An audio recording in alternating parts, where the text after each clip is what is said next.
अस्सलाम वालेकुम बच्चों, कैसे हैं आप सब? उम्मीद है खैरियत से होंगे। आज हम स्टार्ट कर रहे हैं पिच।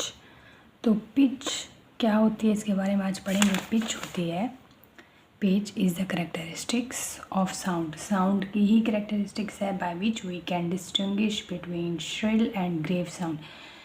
पिच साउंड की करेक्टरिस्टिक्स है, साउंड की खसूसियत है जिसके दरमियान मतलब हम पतली बारीक आवाज़ यानी श्रिल आवाज़ बारीक आवाज़ कहते हैं, और ग्रेव साउंड, ग्रेव यानी भारी आवाज़, इन दोनों के दरमियान फ़र्क महसूस कर सकते हैं।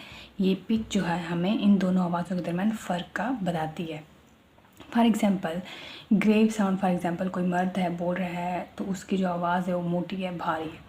और श्रिल बारीक पतली आवाज़, जिस तरह बच्चों की आवाज़ें होती हैं, जिस तरह जो है औरतों की आवाज़ होती है, लेडीज़ की आवाज़ें होती हैं, तो वो होती है श्रिल आवाज़ें। तो अब इसको जो है डेमोस्ट्रेट करेंगे, इसको हम बताएंगे। ये देखें, यहाँ पे है लो पिच और यहाँ पे हाई पिच। देखो डिस्टेंस देखो दोनों का एक जैसा है, लो पिच और हाई पिच दोनों का डिस्टेंस एक जैसा है।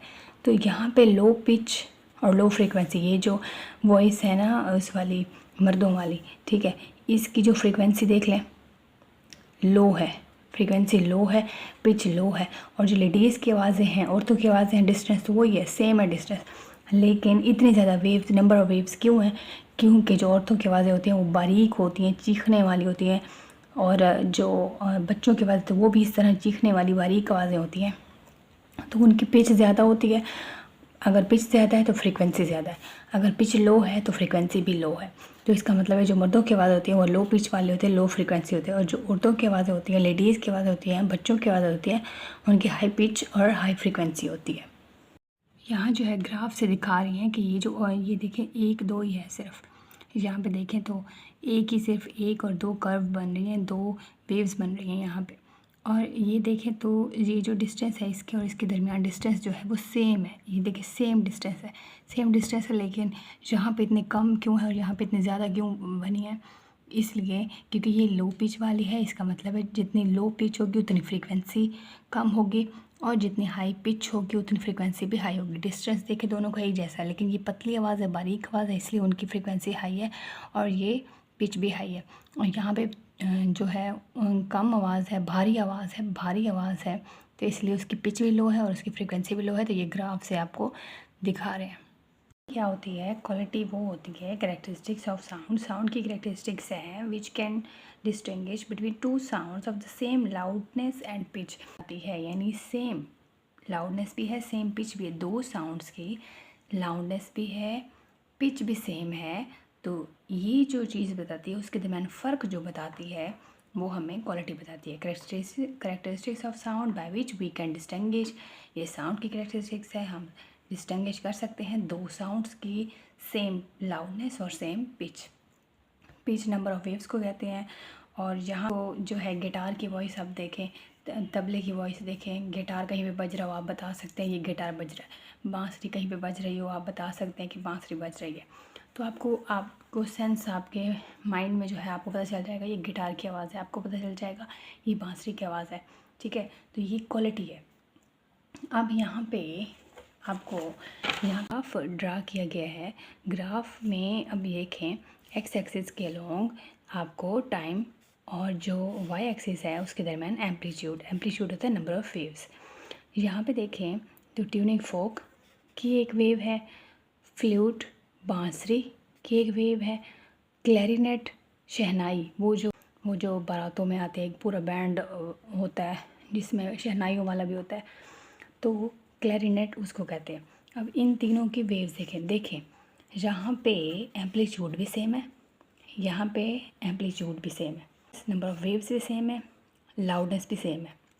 देखें तीनों का एम्पलीट्यूड सेम है, एम्पलीट्यूड सेम है, तो फिर फ़र्क किस चीज़ का है? फ़र्क है क्वालिटी का। ट्यूनिंग फॉक की आवाज़ और है, फ्लूट बांसुरी की आवाज़ और है, क्लैरिनेट की आवाज़ और की आवाज़ें और हैं, लेकिन इनकी जो पिच है, इनकी लाउडनेस है वो एक जैसी है।